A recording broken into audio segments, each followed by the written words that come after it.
छे ए छे x + 4 ने x + 6 तो पहलू पद सरखुं छे चालो तो हूँ x² करवानो छूं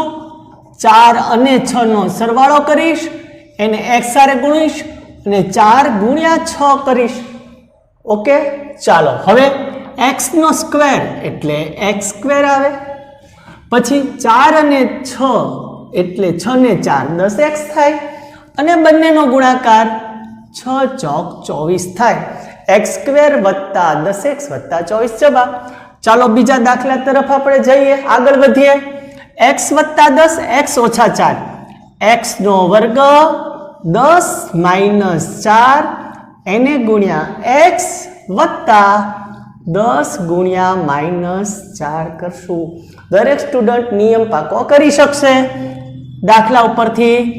ખબર પડી જાય એમ છે x² 10 માંથી 4 મોટા